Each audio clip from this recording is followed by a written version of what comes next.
O Senhor esteja convosco. Ele está no meio de nós. Proclamação do Evangelho de Jesus Cristo, segundo São Lucas. Glória a vós, Senhor. Naquele tempo, Jesus contou aos discípulos uma parábola para mostrar-lhes a necessidade de rezar sempre e nunca desistir, dizendo: numa cidade havia um juiz que não temia a Deus e não respeitava homem algum.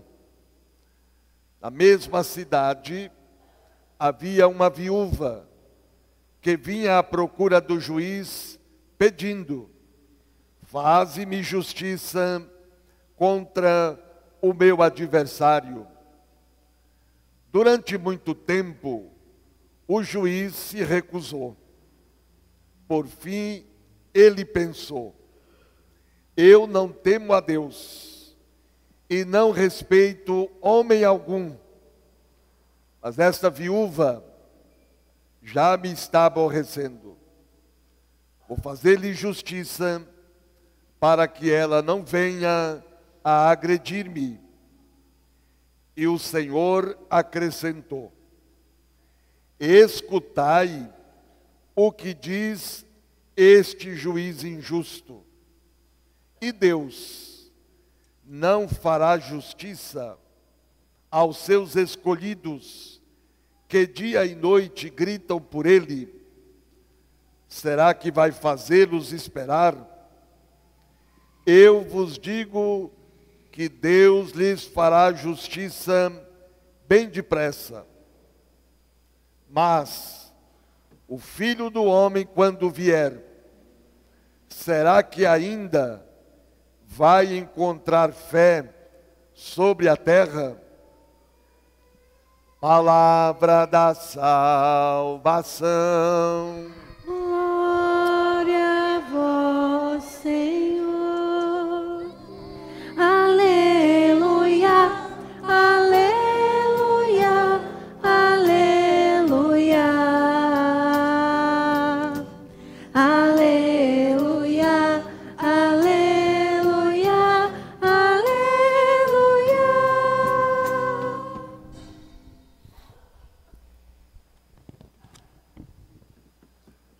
A liturgia de hoje, portanto, a palavra de Deus que acabamos de ouvir, nos convida a manter com Deus uma oração perseverante. Não podemos rezar só de vez em quando, né? Oração ocasional, ou quando a barriga dói, como a gente costuma dizer, né? Mas rezar sempre. Quer dizer, todo dia. A gente não tem que ficar arrumando desculpas e pretextos para não rezar. Ah, eu não tenho tempo, a minha vida é muito corrida. Você pode rezar dentro do carro, do ônibus, quando você estiver indo para o trabalho. Quando você estiver fazendo alguma coisa também lá no seu trabalho, você pode estar rezando. Rezando no silêncio do seu coração, do seu pensamento. Escolhe, por exemplo, um trechinho da Bíblia e vai rezando com esse trechinho. Então, não podemos ter, não existe desculpas justificativas para a gente não rezar. E rezar todo dia. Porque a oração, ela alimenta a nossa fé, a nossa vida cristã, a nossa amizade, a nossa união com Deus. Então, rezar sempre. Só assim será possível aceitar os projetos de Deus, compreender os seus silêncios, respeitar os seus ritmos e acreditar no seu amor. A primeira leitura, um trecho do livro do Êxodo. Temos a figura de Moisés que não desiste de rezar. O povo de Deus está a caminho da terra prometida. Josué organiza seus homens para lutar contra os inimigos com as armas. Moisés, no alto da colina, de mãos erguidas, de mãos levantadas, faz uso da arma da oração. Duas pessoas sustentam os braços cansados de Moisés. A vitória foi alcançada muito mais pelo auxílio de Deus do que pelo valor dos combatentes. Estas mãos erguidas garantiram a vitória do povo de Deus. Nas duras batalhas da vida, devemos contar com a ajuda e a força de Deus, a providência de Deus. Devemos manter como Moisés, as mãos sempre erguidas em oração, sem nos deixar vencer pelo cansaço. E na segunda leitura, um trecho da segunda carta de Paulo a Timóteo, ele indica uma fonte preciosa que alimenta a oração, a Sagrada Escritura, a Palavra de Deus. A Palavra de Deus deve ser o nosso livro de oração. Por isso que eu disse, né? O saudoso Papa Francisco sugeria isso, todo dia a gente meditar um trechinho da Bíblia, dos Evangelhos, rezar com a Palavra de Deus, né? A Palavra de Deus que deve estar sempre no nosso coração, na nossa vida. Então rezar com a Bíblia, rezar com a Palavra de Deus, né?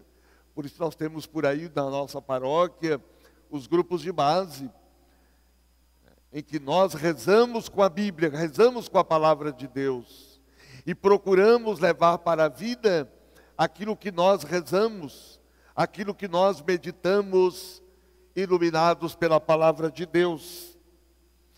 No Evangelho temos a viúva que não desiste de implorar. Tanto no Antigo Testamento, quanto no Novo Testamento, as viúvas eram muito exploradas. Geralmente as mulheres casavam muito cedo e os homens eram mais velhos, né? Então ficavam viúvas logo cedo. Então havia muita exploração com relação às viúvas.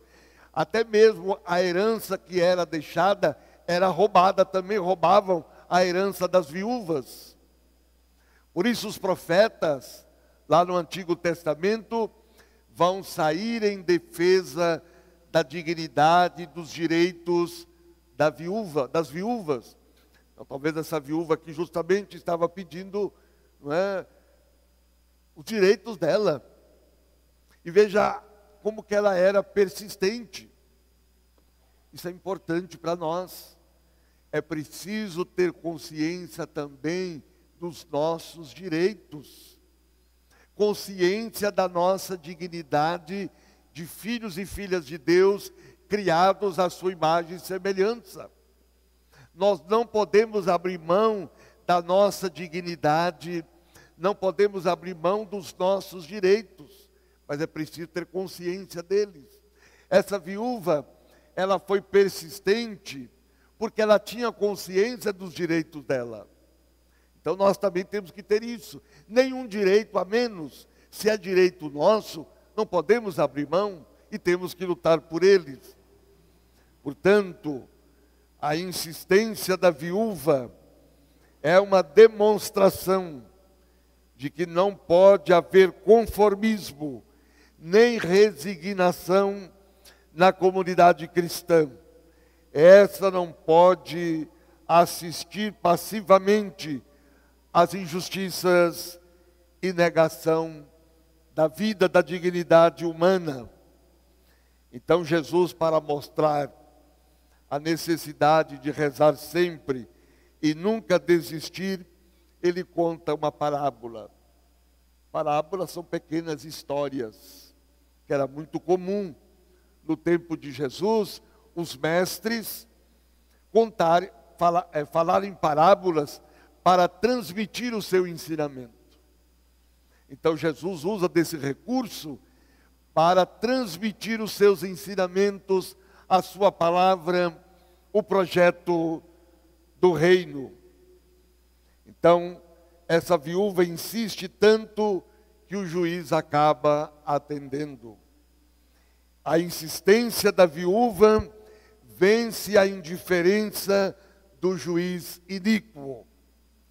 Se até um homem mau cede diante de um pedido incessante, quanto mais Deus, que é justo e santo, nos atenderá e salvará.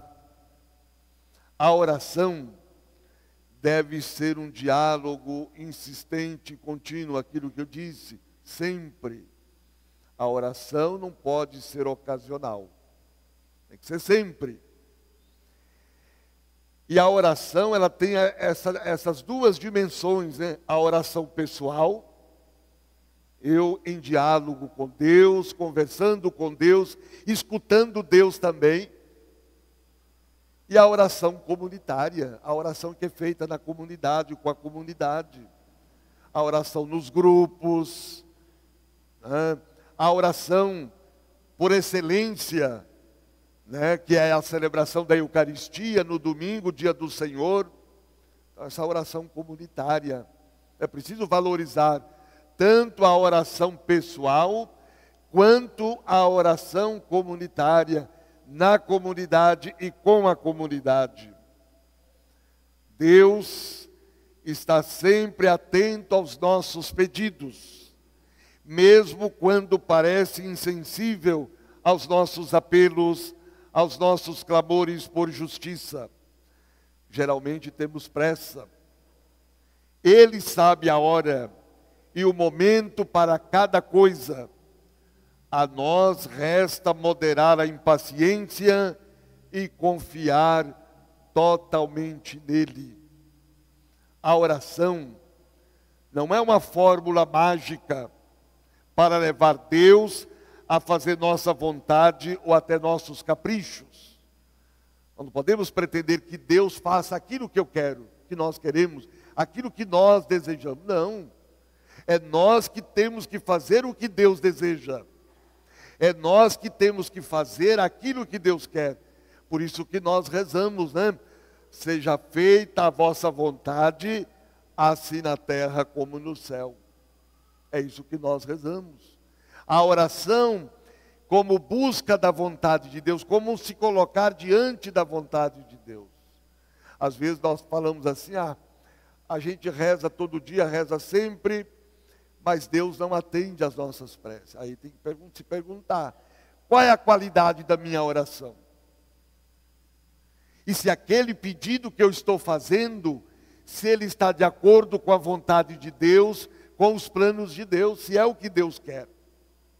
Então temos que pensar nisso também. A oração não é um simples ato de piedade ou expressão dos sentimentos, mas antes um ato de fé e de amor, que nos abre ao diálogo com Deus. Rezar é conversar com Deus, falar e escutar.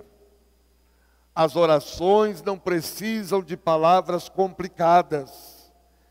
Existem orações escritas que rezamos, mas também as orações que são feitas quando queremos conversar com Deus do nosso jeito, com toda a simplicidade, com toda humildade. Não podemos nos colocar diante de Deus numa atitude de autossuficiência, querer ensinar as coisas para Deus, ou querer colocar Deus a nosso serviço. Deus é o nosso melhor amigo e gosta de nos ouvir. Rezar é fazer silêncio profundo para ouvir, acolher a sua palavra e assim nos dispor a fazer sua vontade. Rezar é uma resposta vivencial e verbal que poderá assumir várias formas: ação de graças, contemplação, profissão de fé, declaração de entrega e pedido. A oração nos compromete. Aquilo que nós pedimos a Deus, também temos que nos comprometer. Então veja, nós rezamos pela paz. Isso deve nos comprometer em sermos todos portadores e portadoras da paz. Se eu rezo a Deus pela paz, mas eu sou uma pessoa violenta, agressiva, que gera confusão, divisão, contendas, aí não tem sentido. Então a oração, ela também nos compromete. Ela nos leva a agir de acordo com aquilo que nós rezamos. É oração em vida, não posso rezar, mas também eu preciso dar testemunho. Eu preciso me comprometer, eu preciso lutar também por aquilo que eu estou rezando. E nesse Dia Mundial das Missões, nós somos chamados a pensar nisso, a nossa missão, de várias formas, né? A missão na família, esposa, esposo, os filhos ali na família darem testemunho do amor de Deus, da palavra de Deus, ser presença de Deus na vida do outro. Isso também é ser missionário. Então as famílias têm essa missão também, principalmente os pais, de educar os filhos nos valores da fé, transmitir os valores da fé para os filhos. Hoje, infelizmente, as famílias, os pais já não conseguem mais transmitir a fé para os filhos. É um desafio. Mas a gente não pode desistir disso. Às vezes a gente escuta, a família é uma instituição falida, a família é problema. Não, a família não é instituição falida. E a família não é problema, a família é solução. É um dia muito propício para a gente falar disso, porque temos aí casal fazendo 25 anos de casamento. Tem casais fazendo 50, 40. Então a gente não pode desistir da família. Temos que continuar insistindo na família, valorizando a família. A família é o futuro, é o presente, é o futuro, seja da igreja e também da humanidade. Uma outra coisa, gente, que nós precisamos refletir também. Quase não existe mais casamento. A nossa paróquia é uma das que mais tinham casamento na nossa diocese. Teve mês de dezembro, aí anos atrás, que a gente fazia 5, 6 casamentos num sábado. Este ano, talvez, eu não tenho assim muito os dados completos, mas talvez nós vamos fazer 2 ou 3 casamentos de noivos. Uma meia dúzia, 7 de quem já estava casado no civil. Só para vocês terem uma ideia. Quase não temos mais batizados também. As famílias não querem mais filhos, mas pet querem. Não sou contra gato e nem cachorro, Mas, gente, trocar os pets, trocar a vida por pets, aí não dá, 3, 4 cachorros, 2, 3 cachorros dentro de casa, nenhum filho. Podemos esquecer que um dos objetivos do casamento, do matrimônio, é a procriação. Claro, não vão ser coelho, Mas 2 ou 3, que sejam, Mas também não querer ter filhos, e às vezes até por questão de egoísmo, por comodismo, porque achar, eu vou ter filho, eu não vou poder passear, eu não vou poder viajar, eu não vou poder fazer isso e aquilo outro. Então a gente precisa valorizar o matrimônio, valorizar a família e também os filhos, que é uma bênção, que é uma graça de Deus. Tanto que no casamento, os noivos prometem isso, de acolher com amor os filhos que Deus lhes confiar. Então, nesse Dia Mundial das Missões é muito importante, Então, a família hoje é um lugar de missão, é terra de missão. Cristo ressuscitado e glorioso é a fonte profunda da nossa esperança, e não nos faltará a sua ajuda para cumprir a missão que nos confia. Os missionários e missionárias de esperança são homens e mulheres de oração, porque a pessoa que tem esperança é uma pessoa que reza. Não esqueçamos que a oração é a primeira ação missionária e, ao mesmo tempo, a primeira força da esperança. Renovemos, pois, a missão da esperança a partir da oração, sobretudo daquela que se faz com a palavra de Deus e de modo particular com os salmos. Sejamos homens e mulheres de oração, para que assim possamos também ser homens e mulheres de esperança.